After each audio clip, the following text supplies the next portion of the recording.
வாய்ப்பெல்லாம் நான் சொல்றேன். சீமா அகர்வால் ஐபிஎஸ் மேடம், அவங்க யார் தெரியுமா?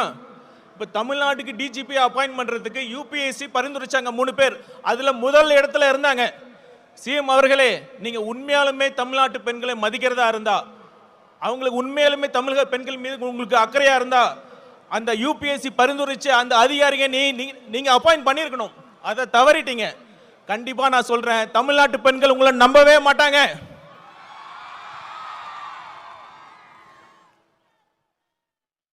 இவ்வளவு மோசமான ஆட்சி பண்ணிட்டு தேர்தல் நேரத்தில் மக்கள் வரி பணத்தில் அந்த திட்டம் இந்த திட்டம்னு சொல்லி இப்ப ஸ்டாலின் அவர்கள் கொண்டு வந்துட்டு இருக்காங்க. இது எப்படி தெரியுமா இருக்கு? பள்ளிக்கூடத்தில் பசங்க சரியா படிக்கலன்னா வாத்தியார் என்ன பண்ணுவாரு? சரியா படிக்கல, சரியா ஹோம்ஒர்க் பண்ணலன்னா வாத்தியார் என்ன பண்ணுவாரு? இம்போசிஷன் எழுத சொல்லுவார். அது மாதிரி 4.5 வருஷம் ஒழுங்கா ஆட்சி பண்ணாம கடைசி நேரத்தில் அந்த திட்டம் இந்த திட்டம்னு சொல்லி சிஎம் ஸ்டாலின் அவர்கள் இம்போசிஷன் எழுதிட்டு இருக்கார். அந்த இம்போசிஷனை எழுத வச்ச வாத்தியார் யார் தெரியல? நம்ம தலைவர்.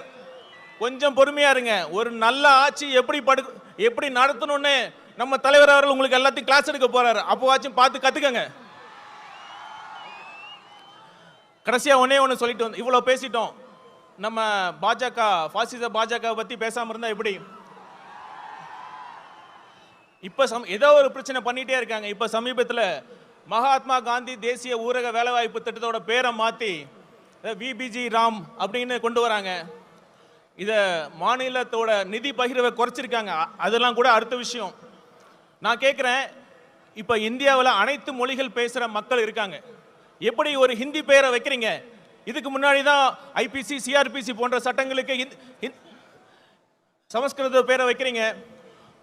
தெளிவா ஒன்று புரிஞ்சுக்குங்க, இது ஒரு கூட்டு குடும்பம். அனைத்து மொழிகளுக்கும் முக்கியத்துவம் கொடுக்க வேண்டும். ஆங்கிலம் என்பது ஒரு இணைப்பு மொழி. அதை நீங்கள் புறக்கணிக்க கூடாது, புறக்கணிக்கவும் விட மாட்டோம். இறுதியா ஒண்ணு மக்களை கேட்டுக்கிறேன்.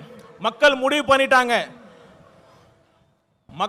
மக்களை வச்சு கோடிக்கணக்கில் சம்பாதிக்கிற தலைவரா இல்ல மக்களுக்காக கோடிகளை விட்டு போன தலைவரா யார் வேண்டும்? ஒரு குடும்பத்திற்காக ஆட்சி நடத்தும் தலைவரா இல்ல ஒட்டுமொத்த தமிழ்நாட்டு மக்களையும் தன் குடும்பமாக நினைக்கும் தலைவரா? ஆட்சி பண்றப்ப போட்டோ ஷூட் நடத்தி நடிக்கும் முதல்வரா இல்ல மக்களுக்காக சேவை செய்ய துடிக்கும் முதல்வரா என்பதை நீங்களே முடிவு பண்ணிக்கங்க. வீசும் புயலை வேலி போல யாராலையும் முடியாது. அது மாதிரி நம் தலைவர் ஜெயிப்பதை யாராலும் தடுக்க முடியாது. நன்றி, வணக்கம். மிக்க நன்றி சார்.